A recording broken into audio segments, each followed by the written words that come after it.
اگلی صورت ہے صورت الحاقہ۔ بسم اللہ الرحمن الرحیم۔ الحاقۃ ما الحاقہ وما ادراک ما الحاقہ۔ یہ جو آگے اب مکی صورتیں آ رہی ہیں قیامت کی، زیادہ تر اس میں قیامت کے مناظر، ہولناک مناظر اور جو بیان کیے جائیں گی وہاں کے حالات، تو تقریباً ملتے جلتے مضامین ہوں گے۔ اللہ پاک نے حاقہ کہا قیامت کو کہ حق ہو کر رہنے والی، حقیقت پیش آنے والی، وہ ایسی حقیقت ہے جو کہ جھٹلائی نہیں جا سکتی۔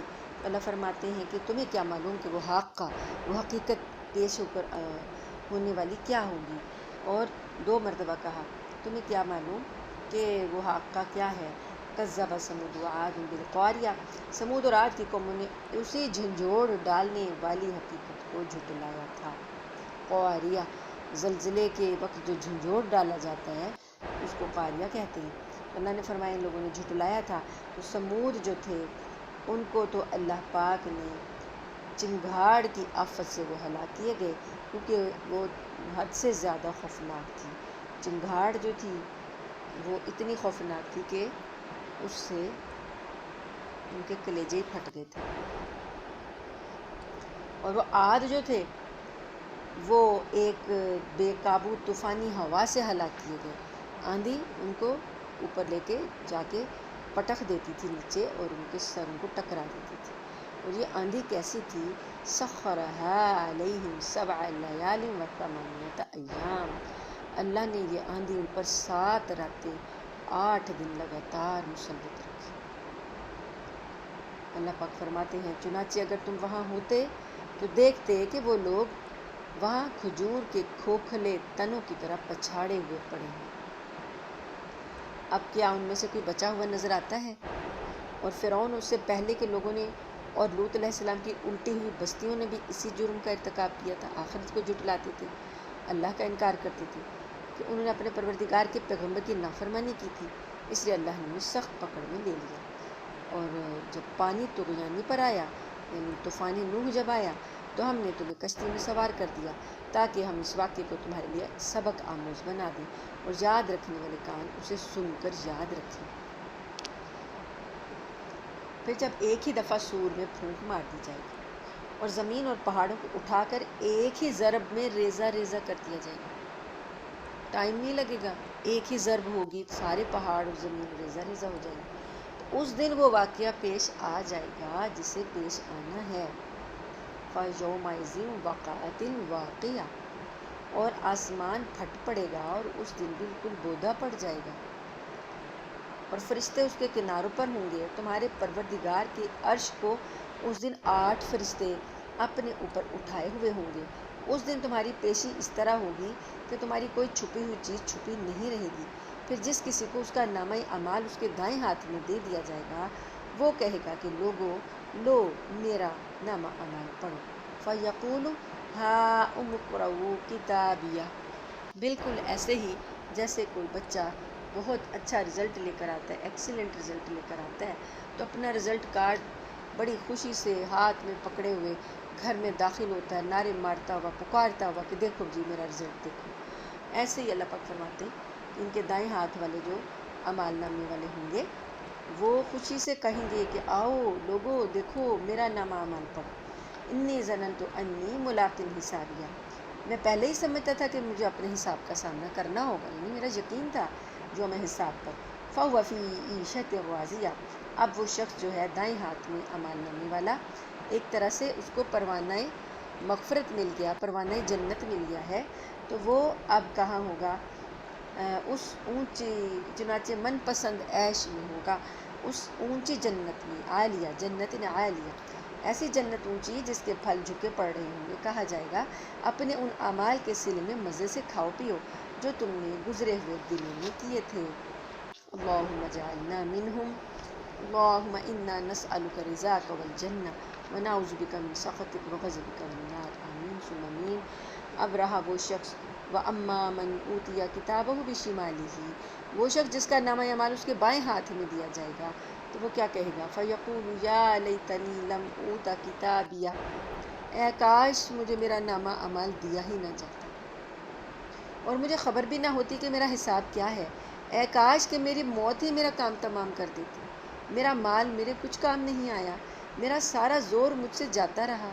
ایسے شخص کے بارے میں حکم ہوگا، پکڑو اسے، خذوہ فغلوہ، پکڑو اسے اور اس کے گلے میں توق ڈال دو۔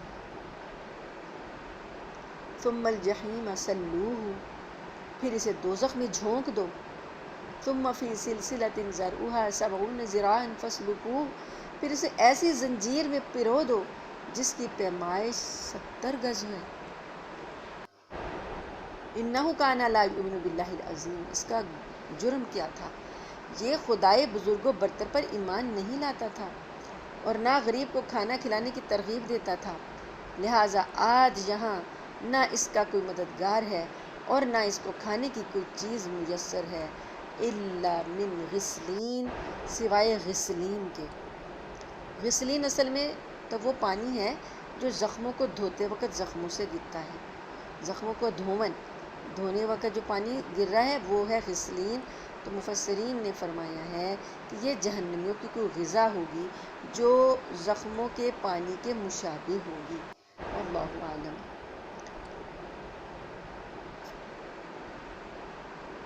اللہم لا تجعلنا منہم، اللہم اجرنا من النار، اللہم اجرنا من عذاب جہنم۔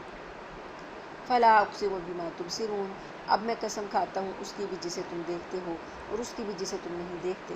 اور یہ قرآن ایک معزز پیغام لانے والے کا کلام ہے اور یہ کسی شاعر کا کلام نہیں ہے مگر تم ایمان تھوڑا ہی لاتے ہو، اور نہ یہ کسی کاہن کا کلام ہے مگر تم سبق تھوڑا ہی لیتے ہو۔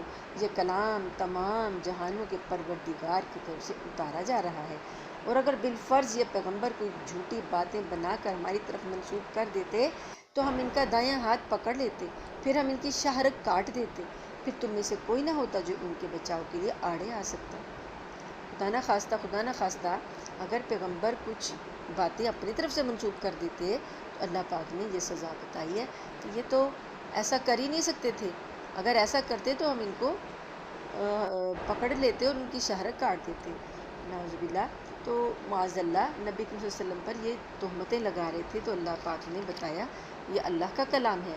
وَإِنَّهُ لَتَذْكِرَةٌ لِّلْمُتَّقِينَ، اور یقین جانو کہ یہ پرہیزگاروں کے لیے نصیحت ہے۔ قرآن پاک نصیحت کا پیغام لایا ہے، اور ہمیں خوب معلوم ہے کہ تم میں سے کچھ لوگ جھٹلانے والے بھی ہیں، اور یہ قرآن ایسے کافروں کے لیے حسرت کا سبب ہے، اور یہی وہ یقینی بات ہے جو سراسر حق ہے۔ لہٰذا تم اپنے پروردگار کے عظمت والے نام کی تسبیح کرتے رہو۔ سورہ الحق کا مکمل۔ اگلی صورت ہے سورۃ المعارج۔ بسم اللہ الرحمن الرحیم۔ سأل سائل بعذاب واقع للکافرین لیس له دافع من اللہ ذی المعارج تعرج الملائکۃ والروح الیہ فی یوم کان مقدارہ 50,000 سنہ۔ یہ اللہ پاک نے شروع میں بتایا ایک مانگنے والے نے وہ عذاب مانگا ہے جو کافروں پر آنے والا ہے۔ ایک کافر نے اسلام کا مذاق اڑاتے ہوئے کہا تھا کہ اگر یہ قرآن اور اسلام برحق ہے تو ہم پر آسمان سے پتھر برسائیے یا کوئی دردناک عذاب ہم پر لے آئیے۔ سورہ انفال میں بھی یہ بات گزری ہے کہ یہ عذاب کی جلدی مچا رہے ہیں، تو سمجھو کہ عذاب تو آیا چاہ رہا ہے، بالکل آ ہی چکا ہے۔ یہاں پر بھی اللہ پاک فرماتے ہیں کہ مانگنے والے عذاب مانگ رہے ہیں، تو جب وہ آ جائے گا تو کوئی نہیں ہے جو اس کو روک سکے، وہ اللہ کی طرف سے آئے گا جو چڑھنے کے تمام راستوں کا مالک ہے، یعنی جن پر آسمان کے راستے جن پر چڑھ کر فرشتے عالم بالا تک پہنچتے ہیں، تو وہ اللہ ان راستوں کا مالک ہے۔ فرشتے روح القدس اس کی طرف سے ایک ایسے دن میں چڑھ کر جاتے ہیں جس کی مقدار 50,000 سال ہے۔ اللہ تعالیٰ کا ایک دن جو ہے وہ 50,000 سال کا ہے۔ فَاصْبِرْ صَبْرًا جَمِيلًا، لہٰذا نبی کریم صلی اللہ علیہ وسلم سے کہا جا رہا ہے کہ لہٰذا آپ خوبصورتی کے ساتھ صبر سے کام لیجیے۔ یہ